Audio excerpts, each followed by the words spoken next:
Hello, dear listeners. Megan here. It is 6:52 a.m. on a Saturday, and I am waiting for Lakeisha to pick me up so we can go to a BODYROK Pilates class. And you might be thinking, wow, that's so nice that you two do things like that. It's complicated. You see, today is a bit of an experiment for the sake of the podcast. I've always had, let's call it, a situationship with exercise. Didn't really know each other well growing up. Then we started to explore things, flirt a bit, have a little fun. But we never really committed. Maybe I would go on a long work trip. Maybe I'd get hurt. Or maybe I'd just get bored. And the next thing you know, I haven't been on my Peloton in 5 months, even though I pay for it every month. Exercise is really hard for me. And I know that's a weird thing to say. You might be thinking, well, it's hard for everybody. Nobody likes it. Or you might be thinking, what are you talking about? Exercise is great. I think everybody has their own experience with exercise. For me, it was never part of my life until it kind of had to be. And I just really have a hard time motivating to do it. Maybe it's laziness. Maybe it's I don't like doing things I'm not good at, and I don't have the patience to get good at it. Maybe it's ADHD related, which is something I've been exploring around how my brain associates exercise with dopamine. But I'm in a place in my life where I think I can't give up on this. It's really important. I know exercise is important, not only for my physical body, but my mental state. And I also think it's always important to try. We're doing this because we're actually going to be interviewing Kiara on the show later today. She's the franchise owner of this BODYROK Pilates studio. And I was so fascinated by her because she loves exercise. She left a really interesting and fascinating career to do this. And she had said to me, as many have, well, maybe you just haven't found your thing yet. And so here we are. Is today going to be the magical unlock that makes me realize how joyful and important exercise is? Probably not. But again, I think it's important to try. And I want to take you all with me. So, thank you for listening to today's episode, and we'll see how it goes.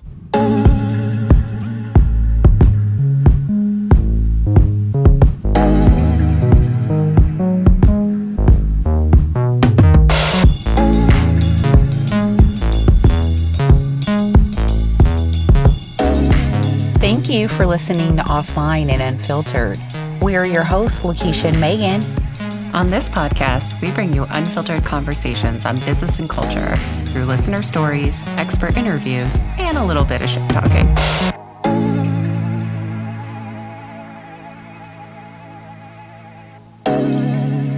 Hello, dear listeners, and welcome to today's episode of Offline and Unfiltered. Very excited for today's conversation, as it will be an interesting one, as Lakeisha and I have very different responses to this particular topic. But we're very excited to welcome Kiara to the show, who is going to talk us through her whole journey in the health and fitness space, and very excited to learn more from her. I know I will learn a lot on this episode. So, Kiara, would you mind introducing yourselves to our listeners today?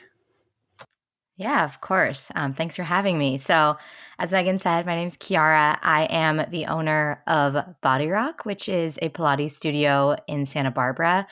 We are actually a franchise. So, if you're in a different city and you see a BODYROK I'm not the owner of that one, but I own the one studio in Santa Barbara. And BODYROK is a Pilates-inspired workout on a reformer machine, which is very up and coming. So you've probably been seeing the funny TikTok videos about it. There's an SNL skit about it the other day that was very funny if you haven't seen it. And the BODYROK workout has been around for over 10 years now, and it's done on a custom machine that BODYROK has created, but it's similar in terms of spring loads and strength training. It's designed to improve energy levels and fuel metabolism while supporting and defining someone's body, and really helping with all sorts of things like balance, flexibility. It's a low impact workout. And yeah, I clearly have gotten very addicted to it, so much so that I opened my own studio. But previously, prior to me opening this studio, I worked in Silicon Valley in the tech space. And so I kind of started my fitness journey a little different than I think a lot of people do, just as being like a client or a member of a fitness studio that I ended up loving so much. But excited to chat more. Fantastic. Well, thank you for sharing, Kiara. I think we have a really unique journey as well, because I remember signing up under the founders membership, and I was so excited to see that this Pilates Studios was opening in Santa Barbara. And I remember every day begging you to have an early morning class. And I just love what the environment brings, your personality, and also the staff you have selected to be in the environment and help facilitate this natural energy of wanting to bring your whole self and love and camaraderie. And it's just a fresh sense of workout versus being in the gym. And so you talked a little bit about kind of Silicon Valley. And so I would love to just kind of lean into that a little bit more. So what created this pivot from, of course, the tech space to now being an owner? It's a good question. I kind of bounced around like a few different careers post college. So I actually started with finance, and I was doing litigation consulting, which is it's hard for me to explain because it feels like so long ago. But essentially, I was a little person calculating the financial damages on IP lawsuits and all sorts of stuff that was actually very interesting up in San Francisco because I was still up there, and you get a lot of that stuff. But it kind of opened my eyes to the tech space because a lot of people in those lawsuits were tech companies that were having lawsuits over patents, IP, things like that. And I had so many friends that were in the tech space, and I saw how fun like the tech culture was, and it was like such a big thing, I think, in my early 20s that everyone was working at these companies where it was like happy hour at 3 p.m. And we have literally my first tech company had a ball pit in our office, like on the third floor. There was just a big pit of blue plastic balls that people would jump in. And I never jumped in them because I was like, I think I'm past the age of that. I feel like that was 20 years ago. But it was just like this environment that seemed so fun. And so I pretty quickly made a switch into tech after about a year and a half, 2 years working in that finance role. And I actually loved it to start. And I still have a lot of things that I was fond about with it. But after many years of doing it, I just realized it wasn't my true passion. And I just felt like I was going through the motions and either trying to get another promotion or trying to find another role that would make me happier. And I bounced between being an implementation sort of analyst to a solutions architect that was more technical. Like I took coding classes thinking maybe my passion is in coding and I should learn JavaScript and all this stuff. And then I was like, nope, that's not it. Maybe my passion is in product management. So I moved to be a product manager. And that was the last role I was in. I actually found that to be the most enjoyable because I love to organize things. I think I really took to that aspect of the tech world. But at the end of the day, I was still feeling like unfulfilled and like I wasn't really making a big impact. And during the pandemic, we all moved to working from home, which was even more isolating. I personally loved working from home for like the convenience, but I think from a social aspect, it was really hard to feel connected to your coworkers, to your company, to feel like you wanted to make an impact or you wanted to do your job because there's no one there to see it and no one there to commiserate or celebrate with. So I actually had been a longtime client at BODYROK and had always thought about what it would be like to be an instructor. And right after the pandemic, when things started to open back up, they opened up their instructor training, which had been obviously closed for a couple years because the studios were closed. And it just seemed like the right time. I was loving going to the studio. Once they reopened, it was my social outlet. I could see people. Aside from that, I was living at home with my now fiance and my dog. And so I was like, I don't talk to anyone unless I go work out, essentially, or I'm on a Zoom meeting. So I ended up doing the training a few years ago and just loved it. I loved teaching. I was doing it part-time. It was pretty easy to like run away from like my computer at like 5 p.m. and go teach a couple of classes. And I just found myself like continuously picking up substitute or sub requests to fill in spots to an extent where I was like, okay, this is probably not okay that I'm like trying to teach a class at 12 p.m. when I should be like doing my job. Hopefully my previous boss doesn't hear this. Actually, she was awesome and she was super supportive. And like I would put on my calendar at work, like teaching, and they were so cool about it. And so I'm like so grateful that my last company was so supportive of me, like finding something I was passionate about that when I told them eventually that I was leaving to go open a studio, they were supportive and we worked together to have like a long transition plan. But yeah, that's kind of the journey. I guess I skipped the part where I like actually decided to open a studio, but that's how I got from this world that was so different to where I am now of just like really following my passion. And a lot of people don't always get so lucky to find something that they love that's also profitable and something that they can actually do full time. So I just feel like so lucky that I found it in pretty early in life. Mm-hmm. That was a very long answer. No, that's perfect. When we talk about passion, I think oftentimes passion can be coupled in fear, right? We're often like raised to go get this degree and live in corporate America and make a certain amount of money or be in Silicon Valley or be at that tech company where everything's shiny and bright. And so I'm curious, like, did you have any fear while you were chasing this passion? And if so, what was it? Oh, of course. It was like all fear.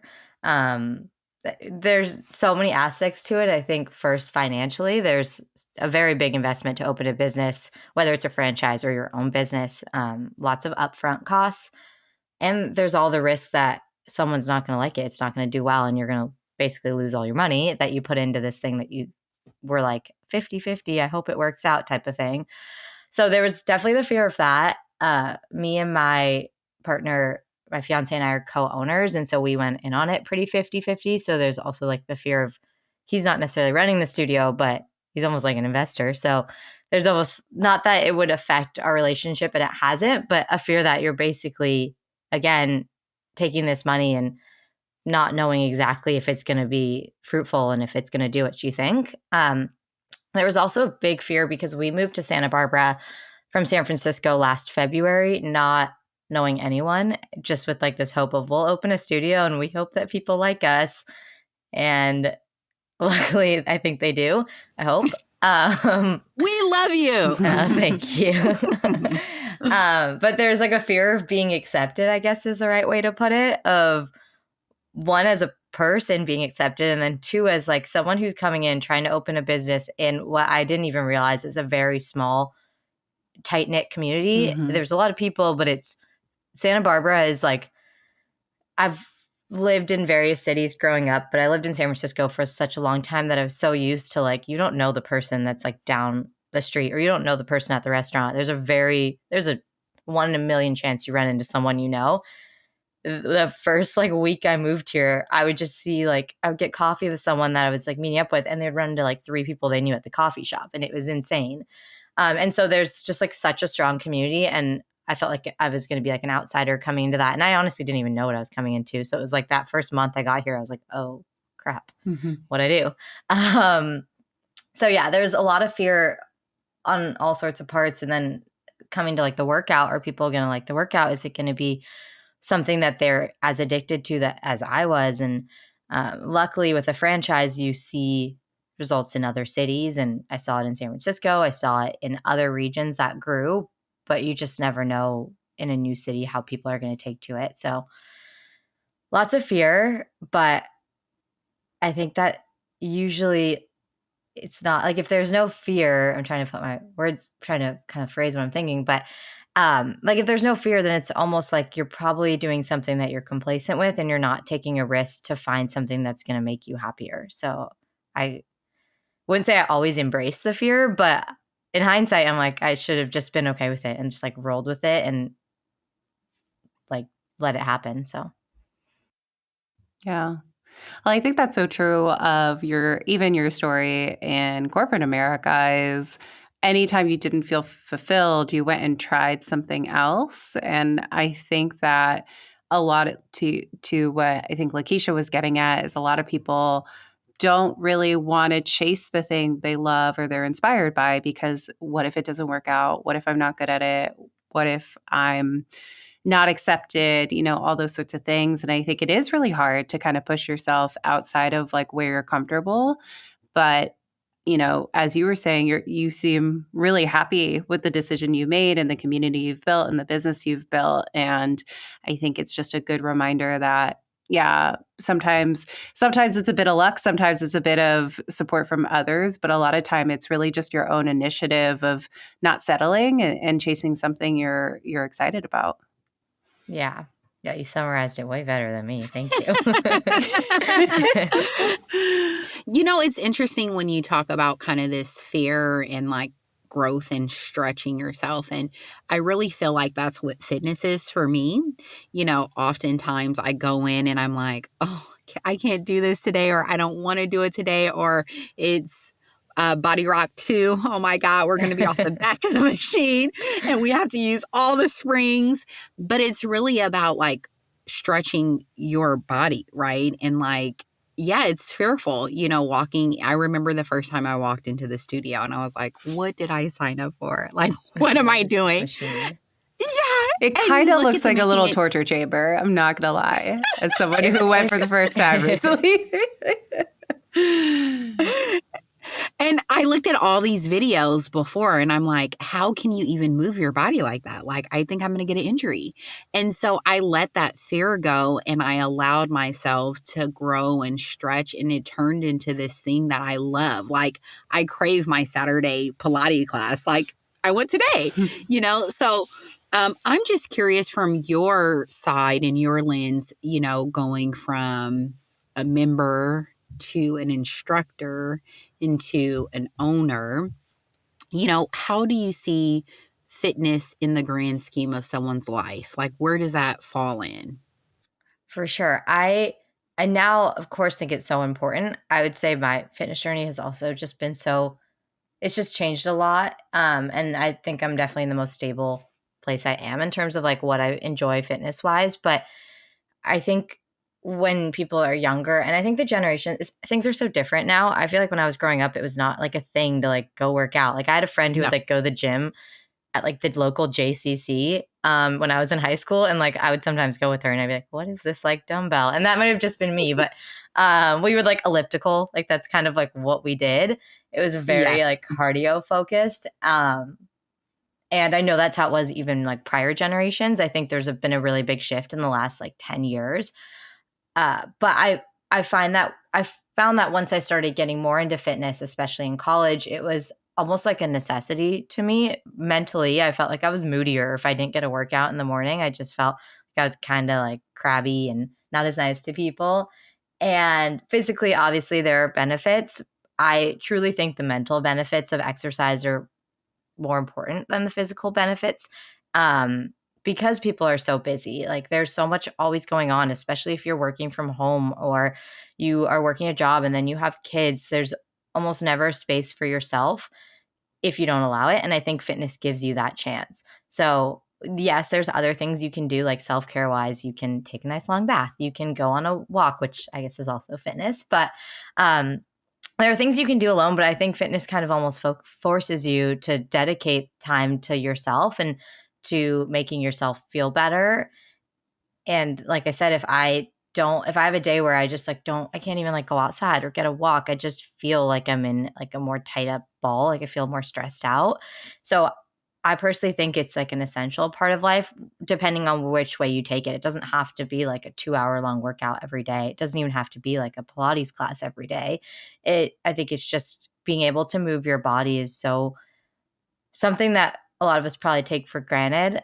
And it's just so important for all the benefits that you get from it. So like I said, my journey has changed a lot. I used to run a lot. I used to do a lot of cardio, and it wasn't fulfilling to me at a certain point where I felt like I was just burned out all the time. And so I like started looking at other ways to like continue to move my body, but in a way that was still enjoyable, because like I said, it's your time. So you should be enjoying it, even if it does feel tough, feels challenging. Like you should never feel like I'm dreading that I have to go do this thing. So like Lakeisha said, like I get excited when I go to the studio to take a class, or I get excited when I go to this workout class. That's kind of like the mentality I feel like we should be shifting into when we think about fitness.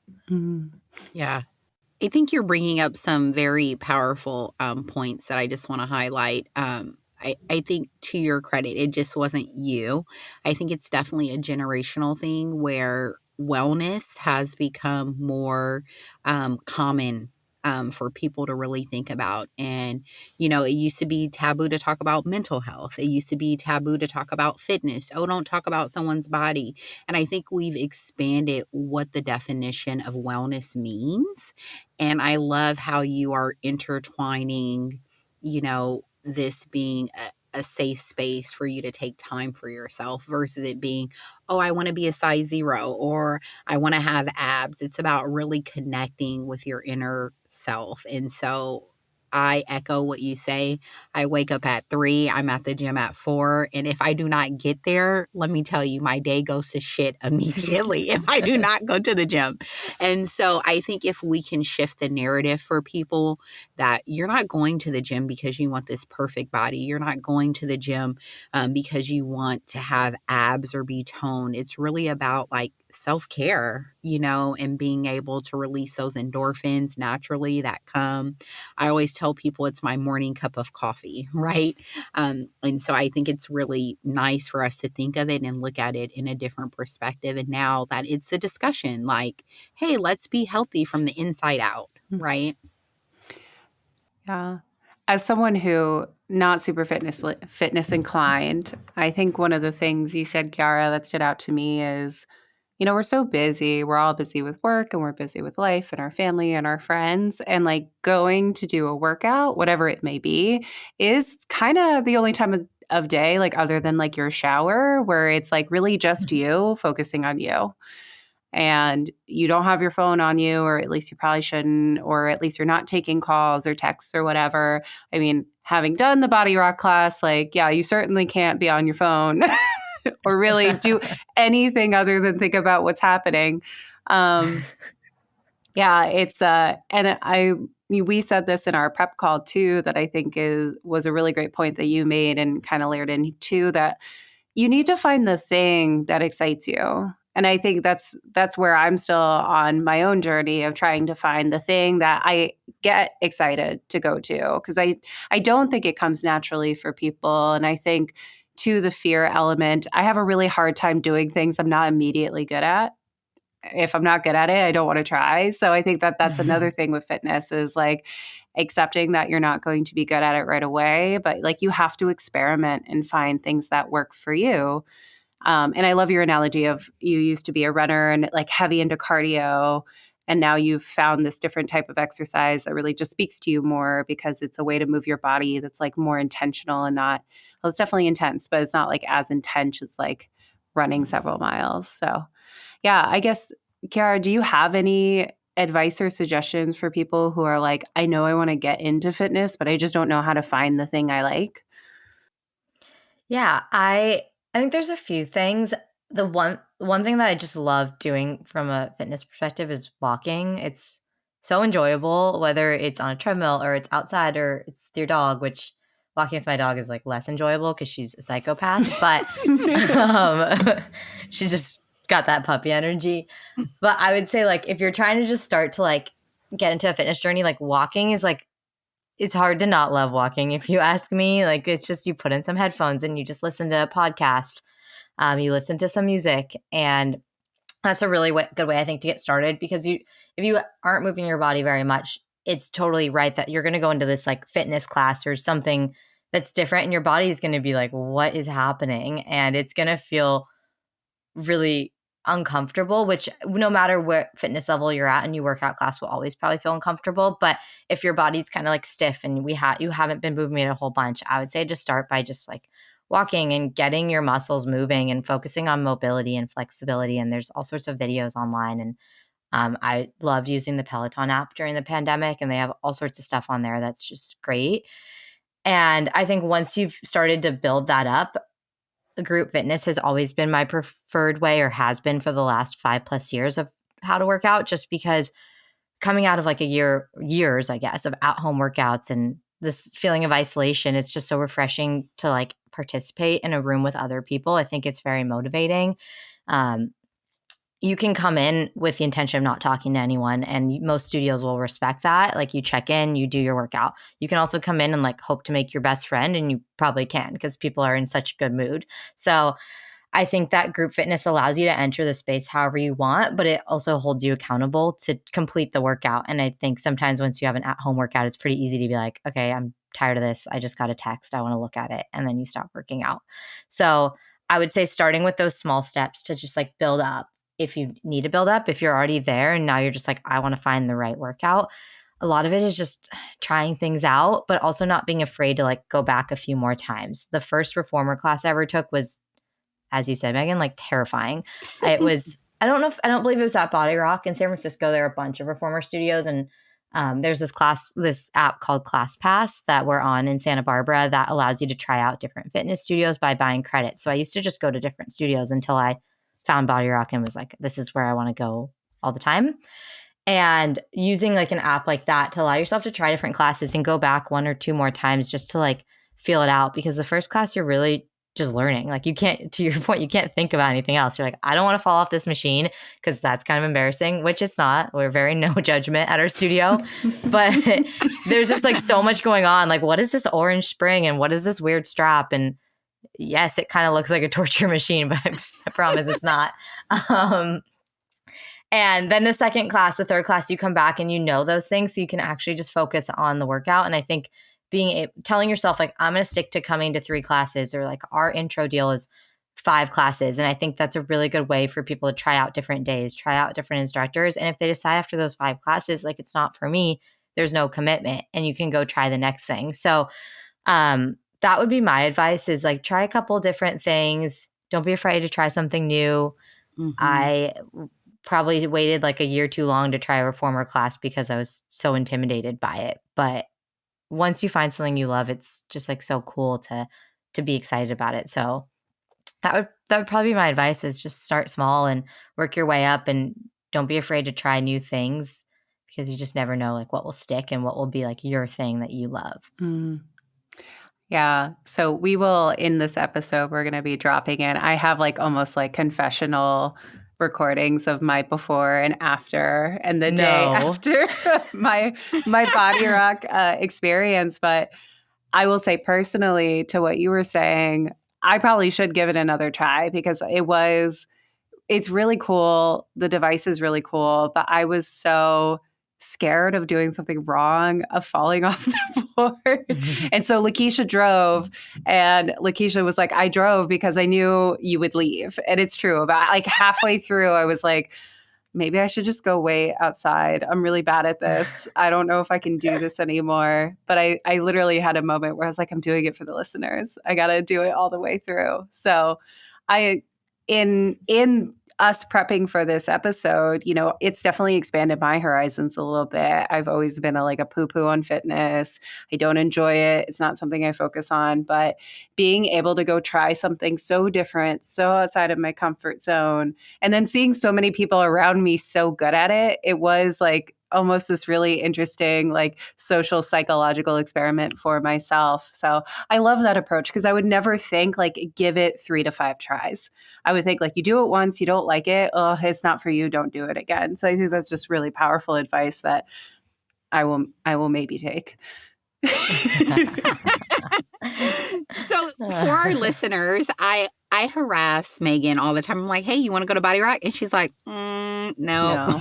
And she'll say, oh, like, I'm not doing anything now. I'm like, oh, you want to sign up for BODYROK tomorrow? And so I try to encourage her to just explore things, because I think on my fitness journey, I am the youngest sibling out of, 2 older brothers, and they were very heavy athletics, played basketball, all these sports. And in junior high, I played basketball a little bit, and then I was like, not doing this. And so I started realizing just through life, I had a lot of things going on. Like my grandfather was really sick and I was his caregiver. And like, I felt my mental capacity like shrinking. And I realized that I wasn't giving myself space to do anything but like work, work, work, and take care of my grandfather. And I realized that I let myself go, like mentally, physically. And I was like, wow, someone took a picture of me and I was like, oh my God. I looked at that picture and I was like, I have to do something like for the betterment of myself, because if I don't, I feel like my mental capacity will go. Like, we talk about, mental health and people, losing their mind literally. And, I was at a breaking point. And so I started at Gold's Gym, and I remember walking in kind of intimidated. Like you see all this stuff and you're like, oh my God, what am I going to do? And I've done fitness before in a gym, but it can be so overwhelming, when you have taken a break from it. And then also like being kind to your body, because you get in there and it feels good to move your body. So you think you can do more than what your body is capable of doing in the moment. And then you have the end result of soreness and you're like, I'm not going back. And so it's about like testing the waters, but continuing to grow. And yeah, it'll be painful, but growth comes out of that.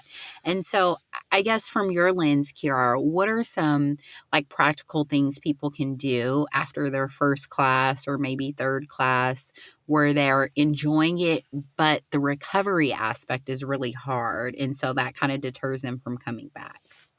Yeah, that's a great question, especially with things like strength training, and Pilates is, I think, getting like a rap for this like insane core soreness and like my inner thighs, I like can't walk. And when we have been open, we're actually about to come up on a year in a month, which is pretty wild. And when we first opened, I think like everyone who came back that next couple days was like, "What did you do to me?" But they came back because there That's is how like I a felt. little I was like, bit. I didn't know I had muscles in the place where I'm sore right now. Yeah, it's like those small like twitch fibers where you're like, why am I shaking? And you just know tomorrow's going to be like a little wild.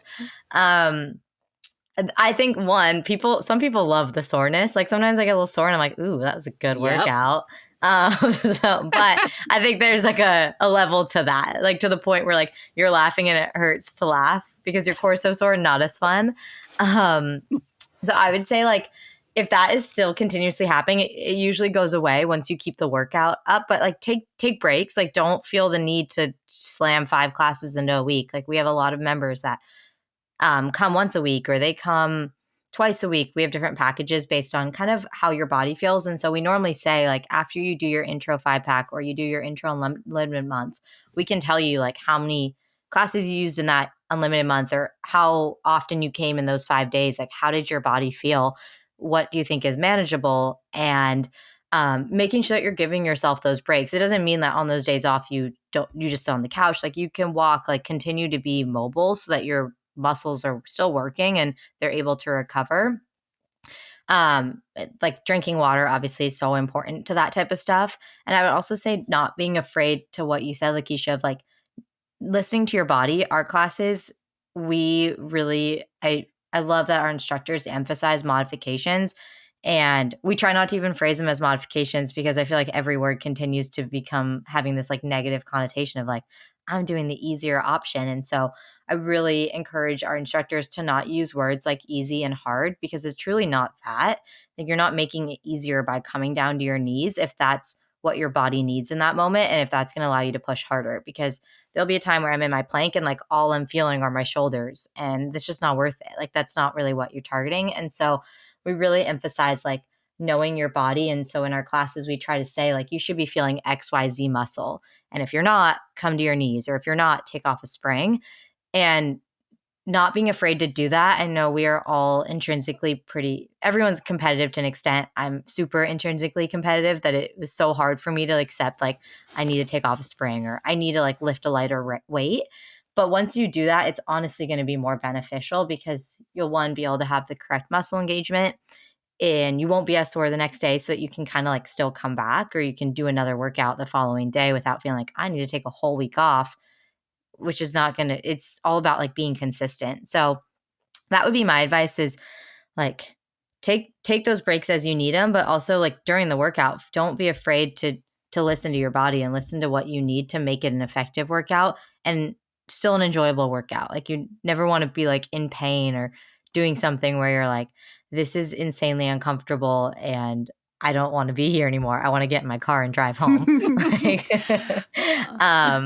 so yeah, I think those are the best things. And a lot of it's like diet at the end of the day. It's like I said, drinking water, eating protein, like eating after you work out. I think, again, our society is like seeming to shift in a way that's really positive in terms of your body and your health and working out and like eating enough food. And I think there is definitely generational things where we overexercised, did a lot of cardio, tried to eat like a minimal amount of food. And I'm not gonna lie, I have been in those places. I think probably most women have. But just making sure that you're properly like nourishing your body and listening to if you're hungry. And I think all those things help with recovery after a workout and just in general. Yeah. I think you pointed out a good thing too. I know something, an anxiety I have, and I know others share, is that when you do a group class, like, you're so scared about what other people are going to think. Like, I know, like, for yoga, like, I don't like group yoga or whatever, because I'm like, I know I'm not doing it right, or I'm not doing it right out the gate, and everyone's going to look at me and they're going to judge me or make fun of me, or I don't look good in these exercise pants or whatever. And I will say, during BODYROK, it was one of the first group classes where I was like, nobody's looking at me because everybody's focused on themselves. Like, there's no way you can even think about anybody else. And I guess it was kind of a light bulb moment for me. I was like, this is probably all exercise classes. I mean, correct me if I'm wrong, but nobody's really thinking about you as much as you think people are thinking about you, especially when you're in like a group exercise class. Yeah, I would say so. I've taken so many Pilates classes and I still am always on the machine, like, don't fall, don't fall. Not that I would, but maybe I would. But you're so focused on like and also like you're so focused on like what your body's feeling that, yeah, at least pretty much every group fitness class I've been in, I rarely look around the room. Like, I was in a class the other day at our studio and one of our instructors was like, did you notice that she was in class? And I was like, she was in class? Like, I didn't even like scan the room. I feel like there's such like again, it's like your time. So I'm so focused, I feel like, in those moments. And when you're on like a machine or you're using some type of equipment, it increases that mental focus because you're like, not only do I have to think about like what my body's doing, I also think about like holding something or using this device and like making sure that I know the parts. And so it's honestly, I find like a reformer Pilates class to be almost like as mentally taxing as like physically taxing. Once you get more used to it, a little less so, and you can zen out a bit more. But those first like months of doing it, I think you're so focused on all the different things that are going on. Yeah, I can definitely agree with that. I remember when I first started my journey at BODYROK, and you guys were so great. Kiara, you probably remember this. I used to always take classes with her, and I hated to take classes with anyone else because, like, she spoiled me. And then she actually shifted my mind. She's like, my instructors are great. Like, get over it and go to class, you know? And then I realized that everyone had their unique skill set, like in how they taught the class. And I was like, oh, I can go to other classes and be fulfilled. And so I remember just being so intentional, like trying to hear, like, okay, what spring? And then like feel, because you want to make sure you're engaging the right muscle. And then coming from a gym versus Pilates, it's about like really slowing it down. And so I had to focus on getting to the appropriate cadence so that my bodies really felt like what we were doing. And so, yeah, no one's thinking about their neighbor. Let me tell you, If you're thinking about your neighbor, you're doing Pilates wrong for all of our listeners. How do you think about the people you do bring into your studio as instructors? And how do you think about both like diversity of like specialty and experience and also just like the community you want to build? Yeah, I love this question because the team that we have is honestly my favorite part about running the studio. The members that we have and just the people in general. But it has been so rewarding to build a team. I had previously managed a couple of people in my tech role, but it was so different. Mhm. And I just feel like this is actually funny timing, but there's a member and she's in like a class at school right now, and she was interviewing a few of our employees because she's doing a case study on our business. And so she was interviewing me, and she goes, at the end of this is so embarrassing, but I'll tell you guys anyways. At the end, she goes, what's a metaphor for your role in the studio? And I'm just sitting there. She's like, do you need a definition for what metaphor means? And I was like, no, I got it. Let me just think. You put me on the spot. You guys are much nicer right now with your questions. You're not stumping me as much. And I go, and I like regret this answer, but I was like, I feel like I'm the mom of the studio. And I was like, maybe not what I should. I don't know why, but it just like came out. And after I thought about it, I was like, you know what? I think it kind of makes sense. And it's not because I feel like I take care of them. Like I'm not like, helping them like get to school and like helping them with their homework. But I do feel like I feel so proud of everyone, and I've seen all of my instructors grow from, to your point, like so many diverse backgrounds. Some that had never taught fitness, some that had taught different types of fitness classes, some that were students working at our front desk that were just like, this is really cool, and I don't think I'm confident enough to do it, but what do you think? And I was like, oh, let's do it. And so I think that has been really awesome to see. I took a stance of really like anyone can do our training, and I get to be the one to choose who does our training. Our corporate team helps fly someone out to lead it because it has to be a BODYROK training, but for instructors. But I am able to kind of just be like, I think you'd be great, or I see that you're interested and I want to give you that opportunity. And so it has been really cool to sit on that side of it, because I feel like just a few years ago, I was like the person on the phone being like, I'm interested in being an instructor. And they were like, why? And I was like, I don't like working in tech. I don't know. I just feel like I was at that point where I was like, I could never be a fitness instructor. I was like, that's just not something I would ever do or ever be able to do. And so to now be in the seat of like, anyone can do it. Pretty much you can do whatever you think you're capable of as long as you devote yourself to it has been really cool. And I didn't really fully answer the question, but the answer being like, everyone is going to learn at a different pace, but I usually am looking for people who are like eager to learn and eager and know the workout. When we first opened, we were going back to like the question of fear. Like I was fearful. I was like, who would want to work for a studio that's like not open and they've never done it? And there's the closest BODYROK is now in San Clemente. So it was like San Clemente, San Diego, or San Francisco. So it was very unlikely someone in Santa Barbara had done BODYROK. And surprisingly, actually, a lot of people have, because there are a lot of like, I feel like transplants from other cities in California, but none of which like reached out for our training.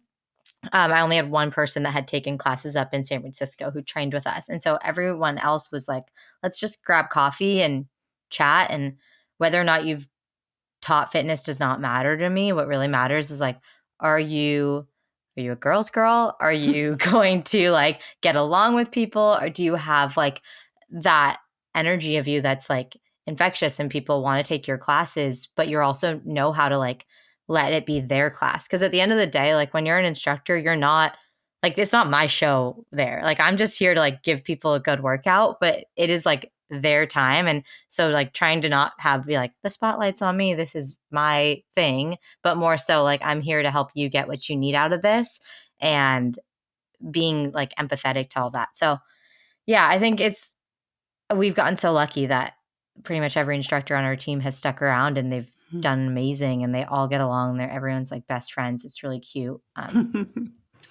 Yeah, that's kind of to answer your question to an extent. Yeah.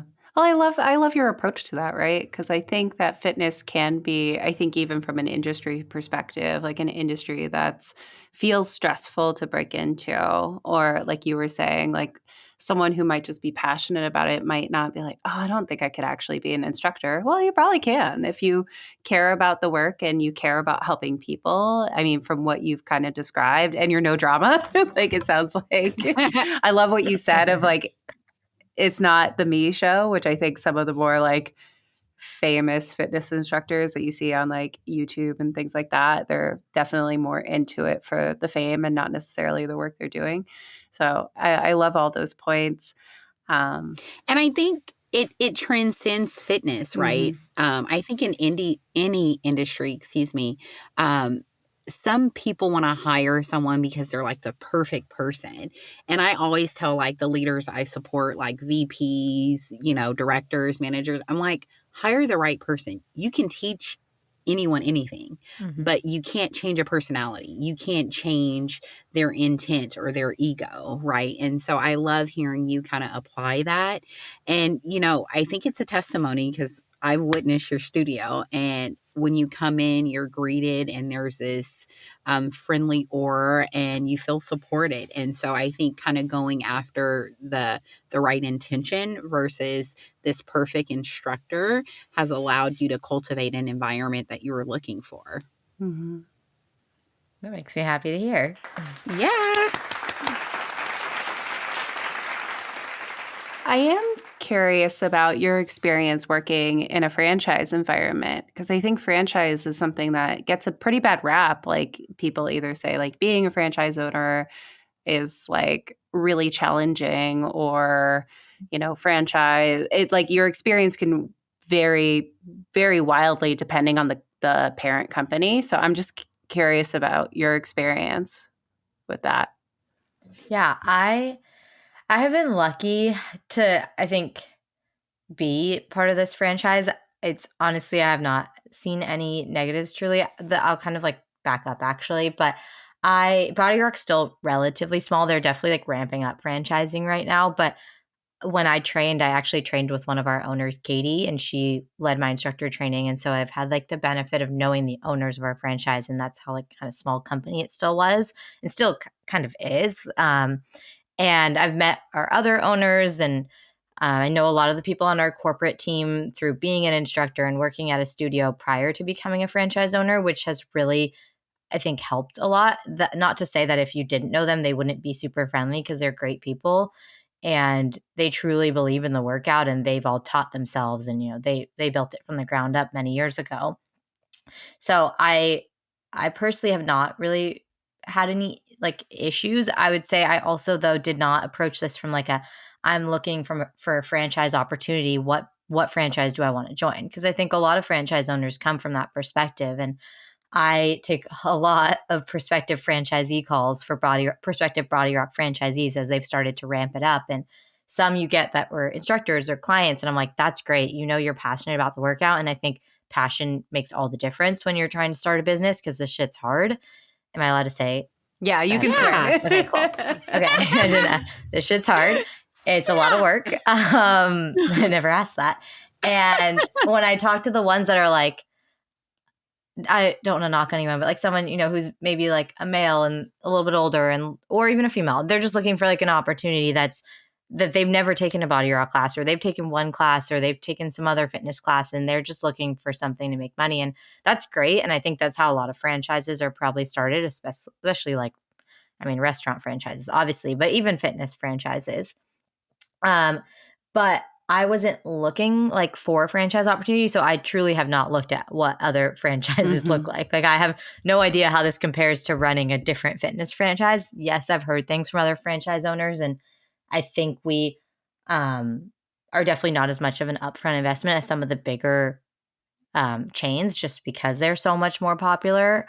But because I didn't approach it that way, I think I had no preconceived notion of what to expect. I am in this franchise owners group. It's a really cute little small group of people in Santa Barbara that are all franchise owners. And there's like a good amount of us. And we have like occasional meetings, and everyone's amazing. And it was kind of the first time I heard about like franchise ownership getting a bad rap, because I truly didn't know. And they thought of it from like a different perspective. They were like, how has it been being a franchise opener or a franchise owner opening a studio in a city that is so small business oriented? Like, you guys know Santa Barbara, like there's maybe a few Starbucks, but I feel like there's like not very many big corporations.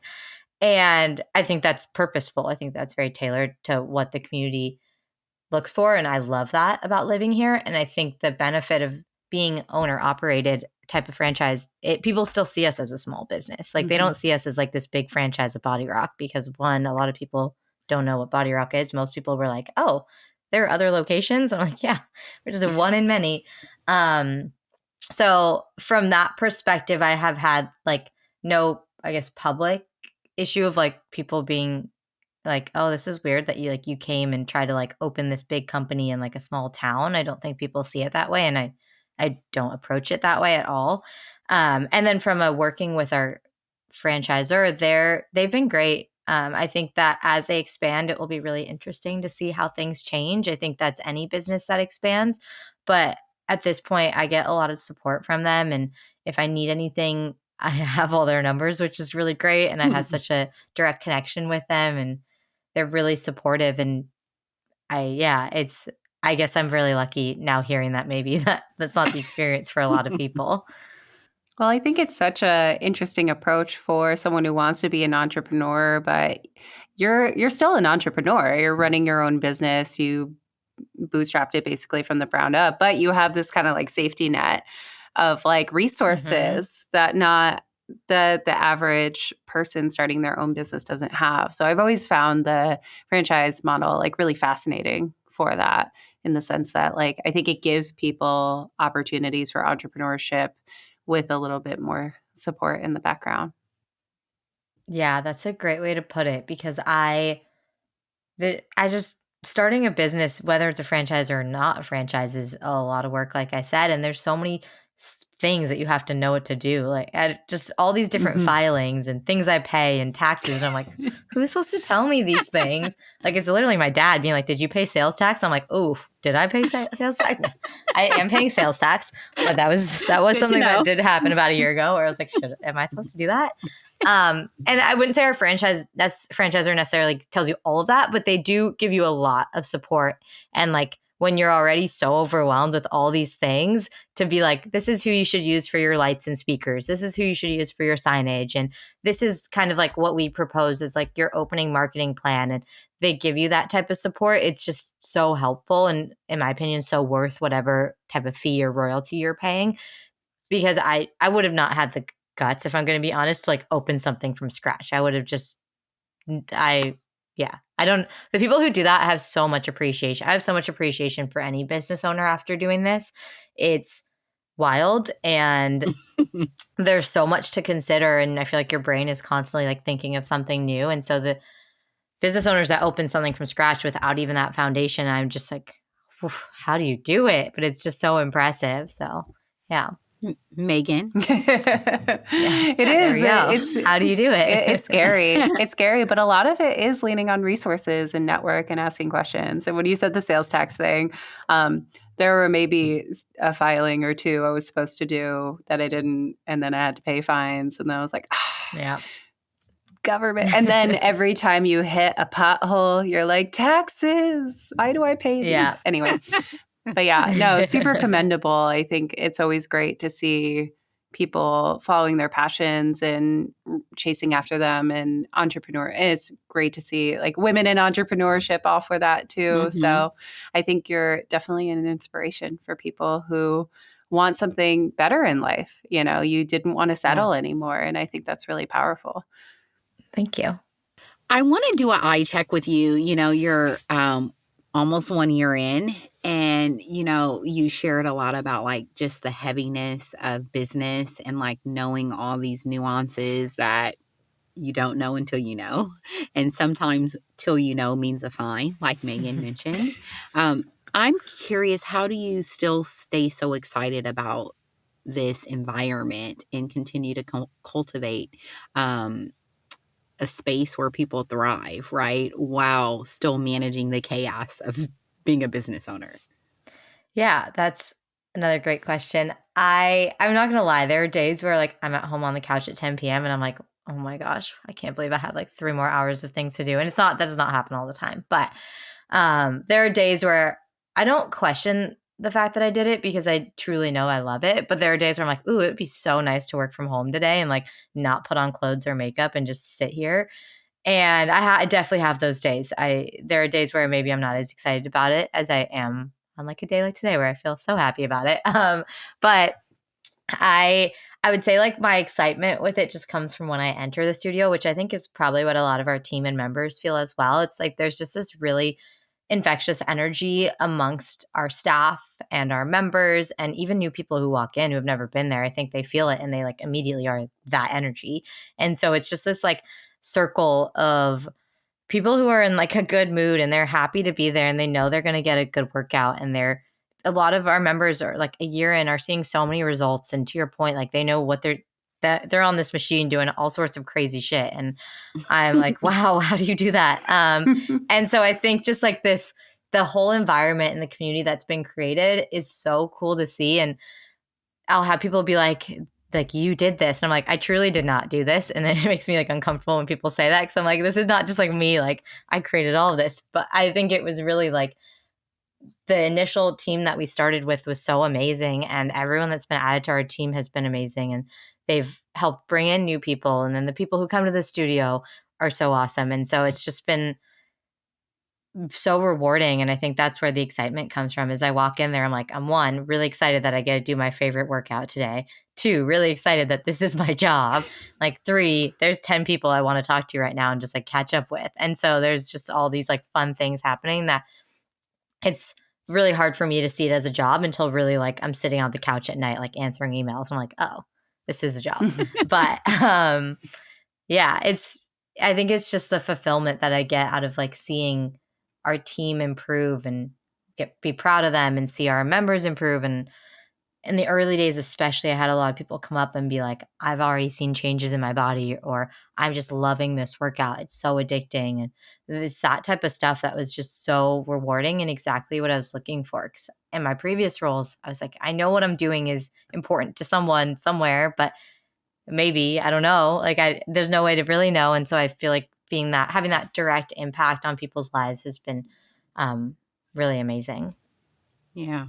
Well, thank you for sharing that.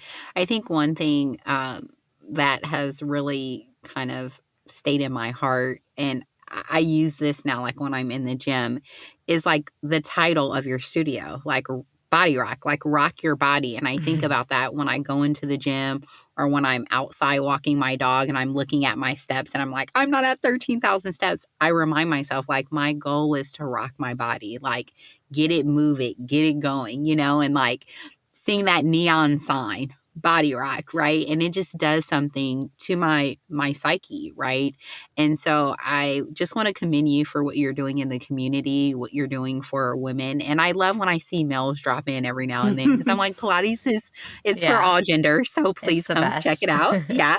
And so I think you're just on a track of doing something really special. And I'm just so excited for you because I think it's crazy to think you're only 1 year in. It feels like your studio's been open for like 5 years. You guys know all of your members' names, and it's just really cool. And so I just want to commend you and say you're doing a great job, and like keep going, even through those hard days, like keep going because we need you. You're the best. You're going to make me cry early in the morning. So one question I have for you is, what does fitness mean for you? That it means so many things now that it's my like full-time life job. I think previously, like I said, it just meant like an outlet for me, a way for me to get some time to myself. I think it's obviously changed because I enter that studio and I'm getting the opposite of time to myself until I can like, unless I like get on the machine and I do a workout, like no one's going to talk to me for those 45 minutes usually. But I still find fitness to be that like outlet of like self-care, doing what feels right for your body. And it extends, like I said, past the physical benefits. It's just such a mental thing for me at this point, so much so that I made it my entire career because I love when other people get those benefits from it and they see how impactful it is on your life, like how much it can change your life to do something fitness related each day. So yeah, I think, like I said, it means a lot. Like it has truly changed my life, and more than just the I like working out and I feel healthy, to like that I found a career that has really made me passionate about what I'm doing and really made me feel good about like my purpose. So yeah, I think that hopefully that answers your question of what it means to me. You didn't ask for a metaphor, thankfully, because I would have choked. Do you need a definition of metaphor? Yeah. I was like, yeah, maybe. But Well, it was funny because she had just interviewed me, and then she had interviewed someone that was working at our front desk. And so she could like hear us doing this interview in the lobby. It was like just during class. And after I answered it, I turned to the girl at the front desk and I was like, well, what'd you say? Because I'm like naturally very competitive. And she goes on, I love her. She gives me like a 10-word phrase. And I was like, you need a definition of metaphor. She's the sweetest. She's like, what? I thought that was a great answer. But it's funny because now the girl that's writing up this report's going to give me, I haven't gotten it yet, but like a full write out. And she's interviewed like 6 or 7 staff members. So that will be honestly really cool to see, because I know she asked some questions, some similar to this, of like how it is working at the studio, what fitness means to you. And I try to do a lot of like pulse checks with our team and see how people are feeling. But at the end of the day, like they're probably not going to be as candid with me as they would to someone else. And I don't even know if they know that I get that report. So I'm kind of interested to see how people feel. Hopefully it's all positive. But yeah, I think that's like kind of what fitness is to me. It's like right now, to me, it's like a lot of BODYROK. I still try to do other workouts in town. One for like the community aspect, like Cycle Bar just opened down the street. And so I've been trying to go like once a week and support the franchise owner there. I was going to F45 for a while before we opened BODYROK. So I still try to go there every so often and see their coaches. And fitness to me is also a social outlet now, even though it is like I'll do my garage workouts if I want to really be alone. Or I'll go on a walk with my headphones. But now a lot of the group fitness to me is like meeting other people and being in the community. And it honestly is like my entire social life as well as my entire professional life at this point. Yeah. Fitness is definitely a community. And I feel that even outside of group classes, like, so I go to Fitness 19 at 4 a.m, and it's a group of people. It's the same people. And like, we're a community and we talk and we banter, or sometimes people are still half asleep. And so they have their headphones on and, maybe they're head down in between sets, which is reasonable. It's still dark outside. But I think that's another element of fitness, that people who are wavering on making the decision, is it gives you another community of like-minded people who are wanting to have that outlet, who are wanting to be healthy from the inside out. And so, I just want everyone to kind of really think about that when they're in fear of entering a new setting, because it can be fearful, but know that these people are really there to support you and they encourage you. There was this one woman who, I would say she's probably been working out for a year and a half. And, when she first came, she was really scared, because of her physique and, where she was in fitness. And I remember just going up to her maybe 2 months in and like saying like, you're doing a great job. Like, you're coming along. And it just put this smile on her and gave her the confidence. And so what I know to be true is people in the fitness arena are people, they're happy. Like, I may come in because I had a shitty day, but who you are and how you're going to show up is going to be different because of the chemicals that are changing in your body. And so it's one of the communities where you will be accepted quicker than any other community, because we all know how hard it is to get up and rock your body. And so we're going to encourage you. And so I just want all of our listeners to know, if you're doubting taking a new class or doubting going to the gym because you don't know how to use the equipment, like, ask someone. They'll tell you. I have people come up to me all the time. Oh, how did you do that exercise? I want to learn. Or I ask people that too. So it's really about exploring this new environment, right? And challenging your body every day, because you do want to grow and you do want to get better. So I just want to say, Kiara, thank you so very much for what you're doing and joining us today. I am so appreciative of you opening my horizon to Pilates. And I think Megan feels the same way. She may become a member one day, but I'm not going to pressure her. So we do want to just wrap up with, we always like to know like 3 practical tips you would give our listeners who are either transitioning into the fitness journey or maybe exploring something different or just starting from the beginning. Yeah, I would say 3 practical tips. I think we talked a bit about it before of like, if you're just starting, like make those small steps. Small things can make a big difference. And to your point, Lakeisha, like don't be afraid to ask questions. Or if you're, everyone has a sense of pride. So I know it's like can be a little intimidating to ask someone a question, especially if you walk into a gym being like a female. Um, Especially if you're trying to walk over to like the weight room at the gym as a female, it's very intimidating and you might not want to tap like the guy next to you who's like lifting who knows how many pounds. And so I've also found it when I love lifting weights as well. And when I was trying to like kind of get into it, I just got like I call it like a pocket trainer. And I feel like a lot of people laugh at me if maybe that's not what it's called, but like an app that she gives you like, I don't know where I got pocket trainer from.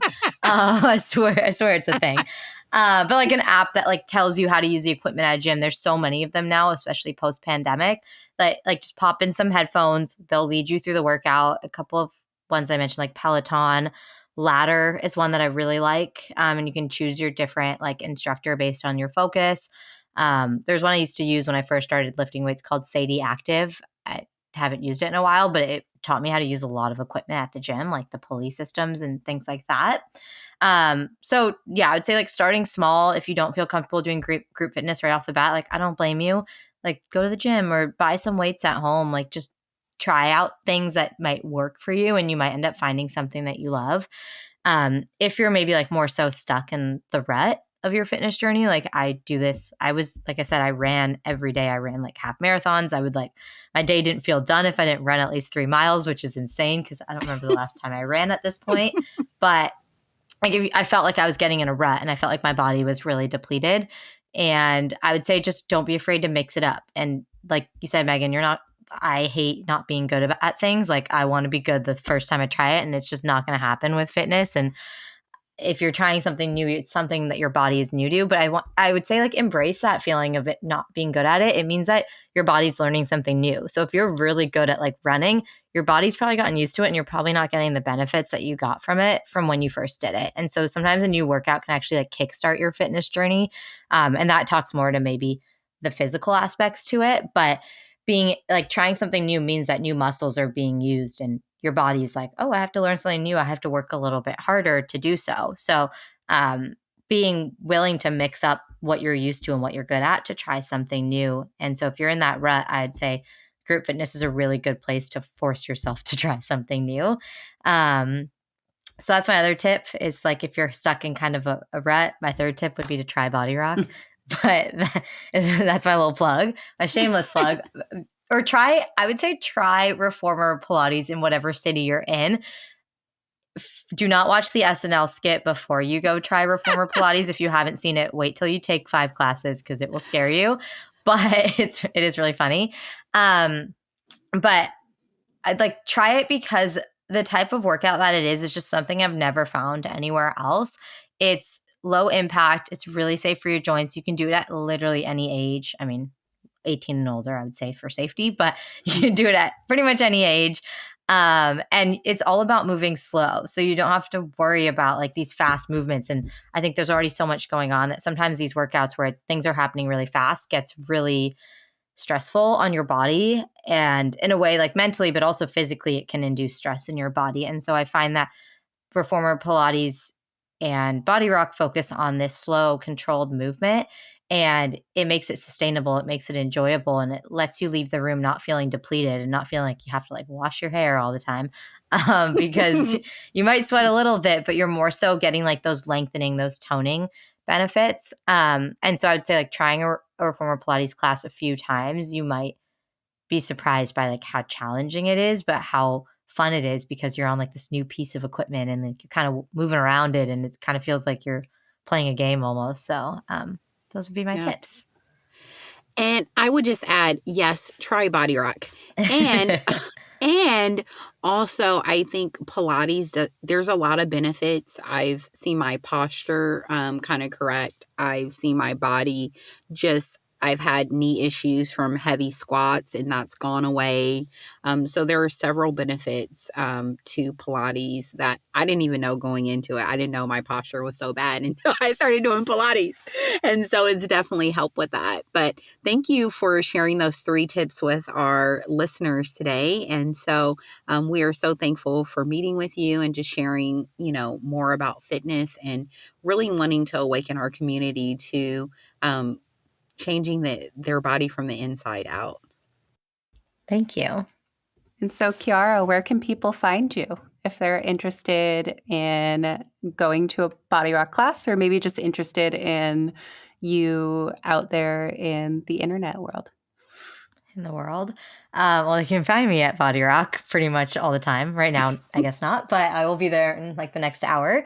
But our studio is located in downtown Santa Barbara, right across from Paseo Nuevo. So if you're familiar with downtown, we're just like a block off of State Street.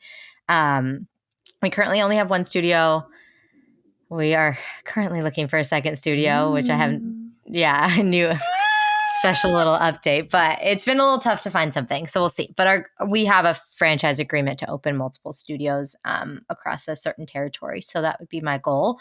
And they can find us online at BODYROK SB on Instagram, which is where we end up posting a lot. I'd say Instagram's kind of where we're the most active right now. They can come by the studio. We always have someone at the front desk if there's classes going on, and there's pretty much classes from like 6:30 a.m. to like 7:30 p.m. most days of the week. So you can almost always find someone there. If you're curious, just stop by. You can check out the machines. You can ask us questions. Like I said, I'm there a lot. If not, one of our instructors is, and they'd be happy to kind of give you a little rundown if you're a little nervous about it. If they want to connect with me, my Instagram's private. I feel like I'm not, like I said, I'm trying to not make it the me show too much. Like my girls are always trying to get me to take photos and stuff for Instagram. And I'm like, you guys can DM them. I'm good.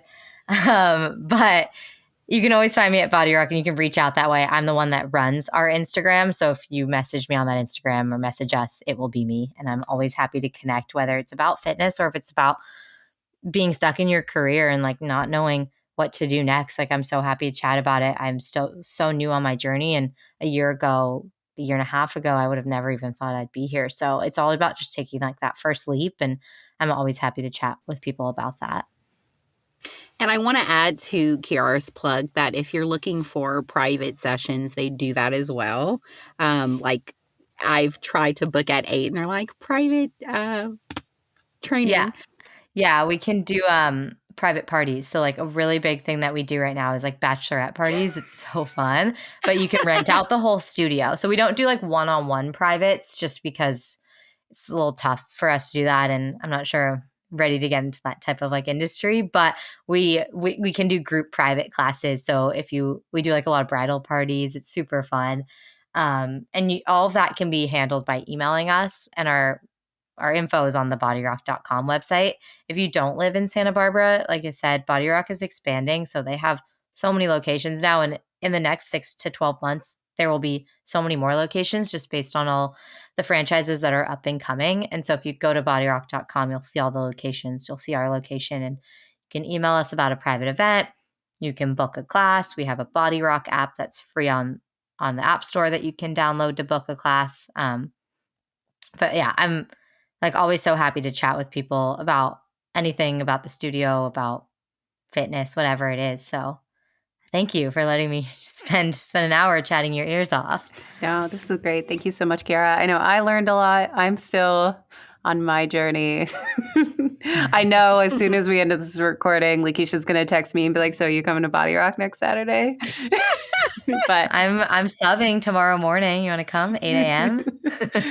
We'll have Yeah, Megan. I'll reach out. Yeah. But thank you, Kiara. We so appreciate your time today. Really great conversation, and wish you the best of luck with your business. I hope our listeners check out BODYROK and you get to meet some folks from this recording. Thank you. So great chatting with you guys. Bye. Bye. All right. So, just got home from our BODYROK class.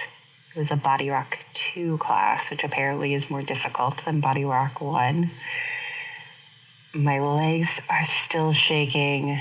I am so tired. I am so sweaty. It was hard. It was a hard thing. And about halfway through the class, I was just really overwhelmed and wasn't sure if I was doing everything right and feeling like very self-conscious, very embarrassed. And I wanted to leave. I really thought about leaving. I was like, I'm not good at this. I'm not enjoying this. Why am I doing this? But I had two thoughts. One is, I'm doing this for the listeners. So thank you all for being my motivation to keep going. And the second was, it's okay to not be good at something. Just try your best. So I did, and I did the best I could. We'll see how I feel tomorrow or the next day. Lakeisha asked me if I would consider going again, and I told her I couldn't give her that answer. It was really hard. I'm not going to lie to you. I think it was really interesting, though. I see a lot of benefit in the equipment, and the instructor was so lovely, and the people were really nice. So I wouldn't call it a terrible experience, but I don't know that it unlocked this magical moment of I will now pursue fitness as a regular part of my lifestyle, but it was worth the experiment. And I thank you all for being a part of it. I encourage you all to go try something hard that you don't think you'll be good at. Thanks for listening. Thanks for listening to today's episode. The views expressed on this show are based on our personal opinions and should not be taken as legal advice. Contact an attorney for that. Our theme music and sound was produced by Equilibrium. Our artwork and logo was created by Jillian Blanco. We are an independently run podcast. If you like our show, please rate and review wherever you listen to podcasts. If you'd like to share your story or expertise, email us at stories@offlineandunfiltered.com. We can't wait to hear from you.